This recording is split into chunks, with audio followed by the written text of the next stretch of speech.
Okay, hi, I'm Yvonne Buru. I'm an immunologist and particularly an immunologist in cancer research. So what is an immunologist? And what is immunology? Immunology is the study of the immune system. The immune system is the part of your body that's the soldiers. So this is what happens to protect your body from getting an infection. For example, if you cut yourself and you have a bacterial infection going on there, what your body does is it sends soldiers to that site in order to clear off that infection so that you don't get sick. So immunology is studying how does the immune system respond when there's an attack by a virus or a bacteria or some other type of thing. So in the context of cancer, what I was studying is why doesn't the immune system fight against the cancer? How does a person get cancer in the first place? Why is it that when that first cell goes whack, that the immune system is not able to detect that and immediately get rid of it? Because the minute someone has a disease or an infection, it's because the immune system didn't do its original job of fighting that thing off. And so within immunology, what I was really studying is what are the new types of ways that we can treat the immune system so that it can then go and treat the cancer. Because the model we're working with is, if the immune system did its job, then you wouldn't have the cancer in the first place. So if we can treat the immune system so that it can do its job better, then that can be a form of curing cancer. And this field of research is called immunotherapy. You might have already heard of chemotherapy and radiotherapy. So immunotherapy is using the immune system to treat cancer. If you want to get into immunology, what should you do? You should probably be really interested in biology to start with, and in how the body works. I've always been fascinated with how the body works. And as you go along your career, so in high school you're obviously taking biochem and physics, and then and being good at that, and math. And then once you get to university, you're going to specialize much more in subjects like microbiology, virology, immunology, and that's when things get really interesting because instead of just studying science as a whole or the body as a whole, you start to study body systems. So you start to study the heart as a system, the kidneys and so on. And in my case, I was deeply studying the immune system. So which are the cells that are in the immune system? What's their function? Why do they work in certain cases and why don't they? And then you go further and further into specializing into the role, the specific cells that you're interested in studying.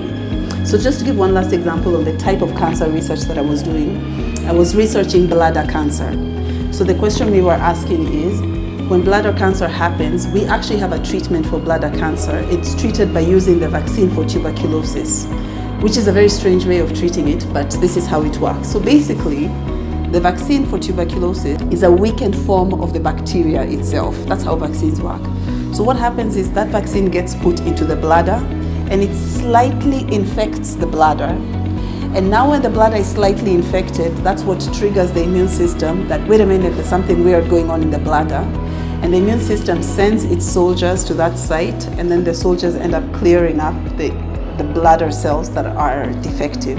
And collateral benefit is that it clears up the cancer. So my role was to understand which immune cells specifically are being sent to the bladder and how are they being involved in clearing the cancer that's in the bladder. Well, some forms are treatable actually. There's some forms of cancer today that are treatable, and a lot of how it works depends on the cancer and the cause and so on and so forth. But of course, there's so much research that still has to be done to understand what the underlying problem is and how to mobilize the different immune cells in order to be able to treat them. I think the biggest challenge today is in understanding how can we target only the cancer cell and not the normal cells that are the rest of the body. The thing you have to understand about cancer that makes it a bit more complicated is a cancer cell is exactly like a normal cell, except it's growing uncontrollably. And so it's using up a lot of the body's resources. So if you're going to come and try to kill a cancer cell, how do you tell the difference between that cancer cell and the next cell next to it that's not cancerous? And that's a lot of the research today is going into understanding what is it that makes this one a cancer cell and this one not? And how can we target treatment so that it detects this specific one and not all the other normal cells of the body? And that's where most of the research today is going on.